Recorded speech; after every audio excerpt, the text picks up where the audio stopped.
ஞானானந்தமயம் தேவம் நிர்மலஸ்படிகாகிருதியும் ஆதாரம் சர்வ வித்யானாம் ஹயக்ரீவம் பாஸ்மகே. நேயர்கள் அனைவருக்கும் அஸ்ட்ரோகே செய்யுங்கள் பணிவான நமஸ்காரங்கள்.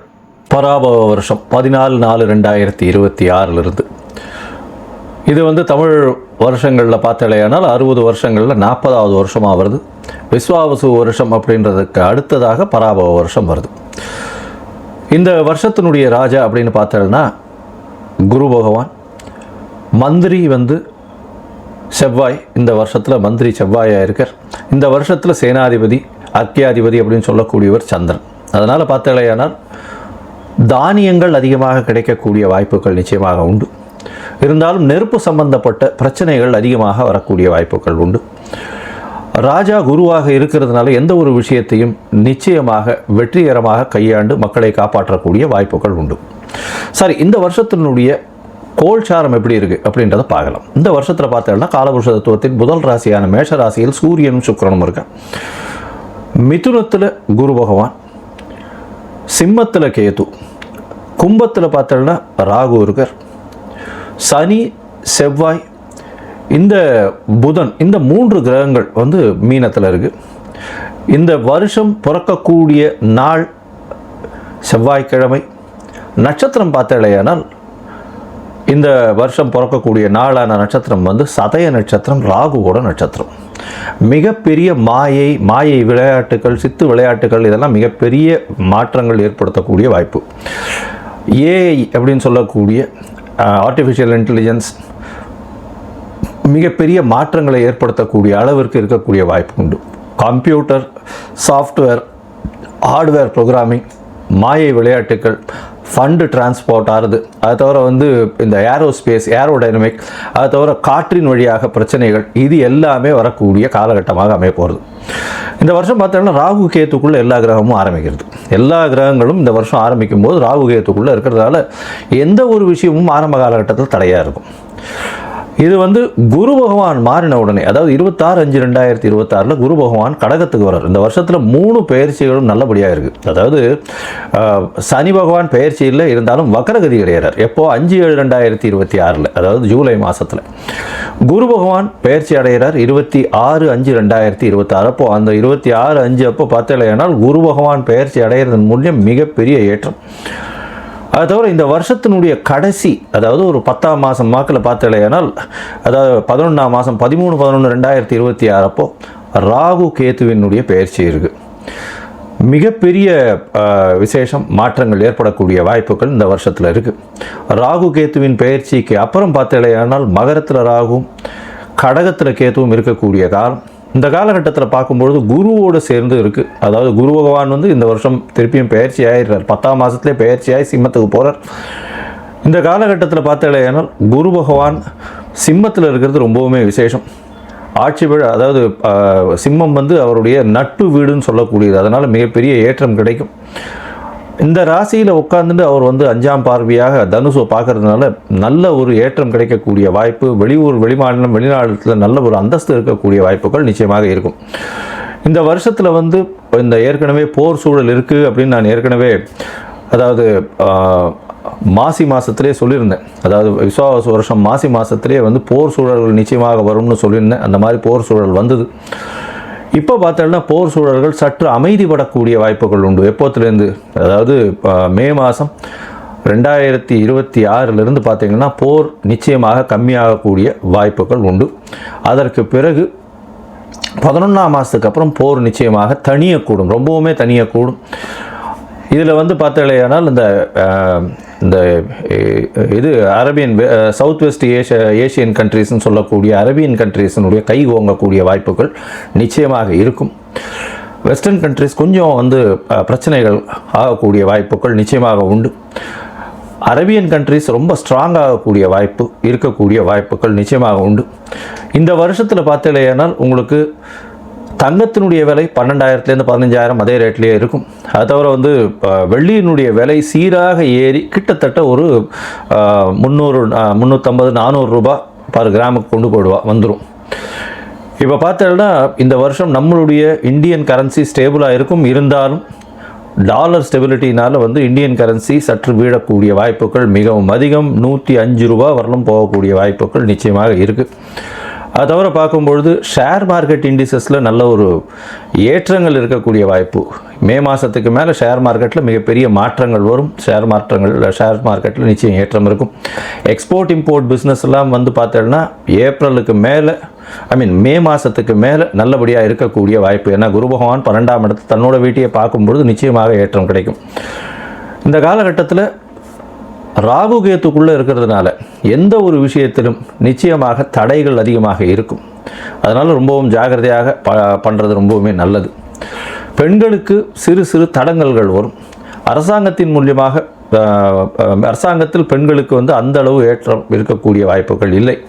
ஏன்னா இந்த வருஷம் பிறக்கும் பொழுதே 12ஆம் இடத்துல வந்து சுக்கிரன் போகிறது வந்து அந்த அளவு விசேஷத்தை கொடுக்காது. சூரியனோட சம்பந்தப்பட்ட மேஷத்தில் சுக்கிரன் இருக்கிறது அந்த இடத்துல அந்த அளவுக்கு விசேஷத்தை கொடுக்காது. புதனும் வந்து நீச்சப்பட்டு போகிறதுனால படிக்கக்கூடிய மாணவர்களுக்கெல்லாம் சற்று பின்னடைவு இருக்கும். ஏன்னா உங்களுக்கு கரன்சி வந்து நம்மளது ஃபால் ஆச்சுனாலே ஆட்டோமேட்டிக்காக நீங்கள் வெளிநாட்டில் போய் படிக்கணும்னாலே அதிகமாக கொடுக்க வேண்டிய கட்டாயம் வந்துடும். அதனால் கொஞ்சம் ப்ரெஷர் அதிகமாக இருக்கக்கூடிய காலகட்டமாக அமைய போகிறது. இந்த வருஷத்தில் வந்து தானியங்கள் அதிகமாக விளையக்கூடிய வாய்ப்பு, பால் சம்பந்தமான விஷயங்கள் நல்லபடியாக இருக்கக்கூடிய காலகட்டமாக இருக்கும். எந்த ஒரு பிரச்சனையையும் நிச்சயமாக சமாளிக்கக்கூடிய ஒரு பெரிய விஷயம் வந்து நம்மளுடைய கண்ட்ரிக்கு நிச்சயமாகவே இருக்கும். ஏன்னா குரு பகவான் வந்து இந்த வருஷத்தினுடைய ராஜா பொறுப்பில் இருக்கிறதுனால எந்த ஒரு விஷயத்தையும் எல்லாத்தையும் அனுசரித்து போகக்கூடிய நல்ல ஒரு ஏற்றம் இருக்கும். சட்டத்திட்டங்கள் கடுமையாகக்கூடிய வாய்ப்புகள் உண்டு. ஏன்னா மந்திரி வந்து செவ்வாயாக இருக்கிறதுனால. சரி, இந்த வருஷம் மேஷம் முதல் மீனம் வரை எப்படி இருக்குது அப்படின்றத பார்க்கலாம். ஒரு ராசியாக பார்க்கலாம். அதற்கு முன்னாடி என்னுடைய மொபைல் நம்பர்ஸ் காலிங்கில் போயிட்டு இருக்கும். உங்களுக்கு அஸ்ட்ராலஜிக்கல் கன்சல்ட் தேவைப்படுமே ஆனால் நீங்கள் எனக்கு ஃபோன் பண்ணுங்க. உங்களுடைய date time place of birth சொல்லுங்கள். உங்களுடைய பெயர் தாய் தகப்பனார் பெயர் அனுப்புங்க. என்னுடைய கட்டணம் என்னன்னு சொல்கிறேன். இந்த கட்டணத்தை வந்து பே பண்ணிவிட்டு யூடிஆர் நம்பர் ஷேர் பண்ணுங்க. ஏன்னா நான் பார்த்த அதாவது 70 to 80% ஜாதகத்தில் பார்த்தேன்னா சந்தி நிறைய இருக்கும். அதாவது நட்சத்திர சந்தி, நட்சத்திர பாத சந்தி, அது தவிர லக்ன சந்தி இதெல்லாம் இருக்கும். இந்த காலகட்டம் நல்லா இருக்குன்னு நினச்சிட்டு இருப்பா. ஆனால் அவளுக்கு பெரிய அடி விடக்கூடிய வாய்ப்புகள் உண்டு. ஏன்னா அவள் வந்து மிருகசீரிஷம் 2ஆம் பாதம்னு நினச்சிட்டு இருப்பா. மிருகசீரிஷம் 3ஆம் பாதத்தில் இருக்கும். அப்படி பார்த்தோன்னா ரிஷப ராசின்னு நினச்சிட்டு இருப்பா, மிதுன ராசியாக இருக்கும். ரிஷப லக்னம் நினச்சிட்டு இருப்பா, மிதுன லக்னமாக இருந்துட்டு இருக்கும். இதெல்லாம் கூட பரவாயில்ல. விசாக நட்சத்திரமில் வந்து 2 இது வந்துடும், மாறி வந்துடும். அதாவது 3 பாதங்கள் ஒன்றுத்துலேயும் 4ஆம் பாதம் ஒன்றுத்துலேயும் வந்துடுறதுனால சுக்கிரனோட வீட்லேயும் ஒன்று, செவ்வாயினுடைய வீட்லேயும் மாறி வர்றதுனால மிகப்பெரிய பிரச்சனைகளும் வரக்கூடிய வாய்ப்பு உண்டு. ஏன்னா இதுக்குண்டான சுவர்கள் அதுக்கு கிடையாது. அதனால் வந்து பிரச்சனைகள் நிச்சயமாக வரும். அதனால் உங்களுடைய ஜாதகத்தில் இருக்கக்கூடிய சந்தி என்ன ஏதுன்றதெல்லாம் பார்த்துட்டு உங்களுக்கு உண்டான ஜாதகத்தை போட்டு உங்களோட வந்து டைம் ஸ்பெண்ட் பண்ணுறேன். அதாவது டைம் இது பண்ணி அப்பாயின்மெண்ட் ஃபிக்ஸ் பண்ணுறோம். உங்களுடைய தசாபுக்தி அந்தரம் சூக்ஷ்மம் எப்படி இருக்குன்றதை பார்த்து, இப்போ இருக்கக்கூடிய கோல்சார நிலை எப்படி இருக்குன்றதை பார்த்து உங்களுக்கு உண்டான பலன்கள் என்னன்றதையும் சொல்கிறேன். சரி, இப்போ மேஷம் முதல் மீனம் வரை இந்த பராபவ வருஷம் 2026, 27 என்னென்ன மாற்றங்கள் ஏற்றங்கள் கொடுக்கும் அப்படின்றத பார்ப்போம். விருச்சிக ராசி நேயர்கள், விசாகம் அனுஷம் கேட்டை இந்த 3 நட்சத்திரம் 9 பாதங்களை கொண்ட ராசி. ராசிக்கு அதிபதி செவ்வாய், ராசிக்கு 5ஆம் இடத்துல இருக்கார். நல்ல ஒரு விசேஷம். ஏன்னா ராசியின் அதிபதி 5, 9 இருந்தாருன்னா கவலைப்படவே தேவையில்லை. எல்லா விதமான வெற்றிகளும் வரும். மகாலட்சுமி யோகம்னு சொல்லக்கூடியது 1, 5, 9 சேர்ந்து இருக்கிறது மகாலட்சுமி யோகத்தை குறிக்கிறது. 5ஆம் இடத்துல வந்து உங்களுடைய ராசிநாதன் இருக்கிறது ரொம்பவுமே விசேஷம். இவ்வளோ நாளாக சனி பகவான் அர்த்தாஷ்டம சனி 4ஆம் இடத்துல இருந்தார். அதனால் மிகப்பெரிய அலைச்சல், தொல்லைகள், மனக்குழப்பங்கள், உடல் நலத்தில் பின்னடைவு இதெல்லாம் இருந்தது. இப்போ இந்த வருஷம் பராபவ வருஷம் பெரிய ஏற்றத்தை கொடுக்கக்கூடிய காலகட்டம். சனி பகவான் 5ஆம் இடத்துல இருக்கிற நல்ல ஒரு ஏற்றம். அதாவது 4ஆம் இடத்துல இருந்ததை விட 5ஆம் இடத்தில் நிச்சயமாக நல்லபடியாக இருக்கும். அதனால் 5ஆம் இடம் சனி பகவானுக்கு நல்ல ஒரு இடமா அப்படின்னா அப்படி கிடையாது. 5ஆம் இடம்ன்றதும் வந்து ஓரளவு அதாவது கொஞ்சம் பெட்டராக இருக்கக்கூடிய இடம். 4ஆம் இடத்தை விட 5ஆம் இடம் நல்லபடியாக இருக்கும். இதில் ஒரு பெரிய விசேஷம் என்ன அப்படின்னா, குரு பகவான் மாறினார்னா உங்களுக்கு ஒரு பெரிய ஏற்றம் கொடுப்பார். மே மாத கடைசியிலேருந்து பார்த்தேன்னா உங்களுக்கு எல்லா விதமான ஏற்றமும் உண்டு. ஏன்னா 9ஆம் இடத்துல குரு, ஓடிப்போனவனுக்கு 9ல் குருன்னு சொல்லக்கூடிய வாக்கியம் ஜோதிடம். அதனால் வந்து 9ஆம் இடத்தில் குரு பகவான் வரும்பொழுது வெளிநாடு, வெளியூர், வெளிமாநில பிரயாணம் உண்டு. படிப்புக்காக வெளிநாடு போயிட்டு வரக்கூடிய வாய்ப்புகள் நிச்சயமாக உண்டு. உடல் நலத்தில் நல்ல ஒரு ஏற்றம் இருக்கக்கூடிய காலகட்டம் நிச்சயமாக இருக்கும். குழந்தைகள் மூலியமாக பெருமை இருக்கும். குழந்தைகள் குழந்தை பிராப்தி ஏற்படக்கூடிய பாக்கியம் நிச்சயமாக இருக்கும். எடுத்த காரியங்கள் எல்லாவற்றிலும் வெற்றி. இவ்வளோ நாளாக மனக்குழப்பம் இருந்துகிட்டே இருந்திருக்கும், என்னடா இது எப்படி ஆக போகிறது. ஏன்னா குரு பகவானும் 8ஆம் இடத்துல மறைஞ்சிருக்கார். இந்த மே மாத கடைசி வரலும் 26 வரலும் வந்து பார்த்தோம்னா குரு பகவான் மறைஞ்சிருக்கார், 8ஆம் இடத்துல போயிருக்கார். 8ஆம் இடத்துல மறைஞ்சிருக்கும் பொழுது பணத்தை கொடுப்பார், செலவுகளை அதிகமாக கொடுப்பார், வெளியூர் வெளிமாநில பிரயாணம் கொடுப்பார். உடல் இருந்தாலும் மனசுக்குள்ள குழந்தைகளை பற்றி ஒரு யோசனைகள் மனசுக்குள்ளே போயிட்டே இருக்கும். அது வந்து எந்த அளவு வெற்றி அடையும் அப்படின்ற மாதிரி மன கிளேசங்கள் அதிகமாக இருக்கக்கூடிய காலகட்டம். வெற்றிகள் தடைபடும். ஏன்னா 8ஆம் இடத்துல குரு பகவான் போகிறதுனால அந்த அளவு விசேஷத்தை கொடுக்காது. அதனால் வந்து எப்படி இருந்தாலும் ஒரு பெரிய ஒரு ஏற்றம் வரணும் அப்படின்னா குருவினுடைய பார்வை உங்களுடைய ராசியில் விழுந்ததுன்னா அது மிகப்பெரிய ஏற்றம். ரிச்சிக ராசிக்காரர்களுக்கு குரு பார்வையும் அது வந்து மே மாத கடைசிக்கு மேலே விழுறதுனால அந்த காலகட்டம் வரலும் ரிச்சிக ராசிக்காரர்களுக்கு பெரிய ஏற்றம் கொடுக்காது. அதன் மூலியமாக பார்த்தலையானால் உங்களுக்கு உடல் நிலையில் சற்று பின்னடைவு இருக்கும், பணவரவு நல்லபடியாக இருக்கக்கூடிய வாய்ப்புகள் நிச்சயமாக உண்டு. அது தவிர பார்த்தலையானால் புதிய கடன் அமையும். இந்த வருஷம் பார்த்தோன்னா புதிய கடன் வரும். புதுசாக வந்து நீங்கள் வந்து பார்த்தோன்னா குழந்தைகளுக்குன்னு அதிகமாக செலவு பண்ணக்கூடிய காலகட்டமாக அமையும். இந்த வருஷம் 5ஆம் இடத்துல இருக்கக்கூடிய சனி பகவான் மூலியமாக நல்ல ஒரு ஏற்றம் கிடைக்கக்கூடிய காலகட்டமாக அமைய போகிறது. அதை தவிர பார்த்தோம்னா 11ஆம் மாதம் நவம்பரில் வந்து ராகு கேத்து பயிற்சி வேறு வருது. 3ஆம் இடத்தில் ராகு, 9ஆம் இடத்துல வந்து கேத்து பகவான் போகிறார். 3ஆம் இடத்துல ராகு பகவான் வரும்பொழுது பார்த்தோம்னா நல்ல ஒரு ஏற்றம் இருக்கும். முயற்சிகள் அனைத்திலும் வெற்றி கிடைக்கக்கூடிய காலகட்டம். எந்த ஒரு முயற்சியாக இருந்தாலும் வெற்றி.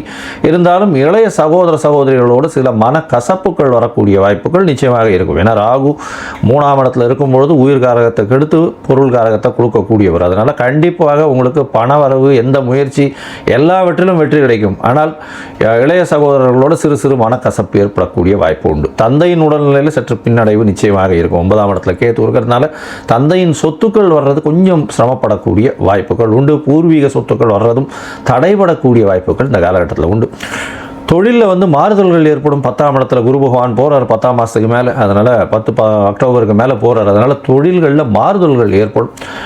இருந்தாலும் பார்த்தீங்கன்னா உங்களுடைய ராசிக்கு பண வரவிற்கு பஞ்சம் இருக்கவே இருக்காது, கவலைப்பட தேவையில்லை. மொத்தத்தில் பார்க்கும்பொழுது இந்த விருச்சிக ராசிக்காரர்களுக்கு மிகவும் ஏற்றமான காலம். இவ்வளோ நாளாக பட்ட கஷ்டம் எல்லாமே இந்த வருஷத்தில் இருக்கவே இருக்காது. பராபவ வருஷம் பெரிய ஏற்றத்தோடு இருக்கக்கூடிய வருஷமாக அமையும்.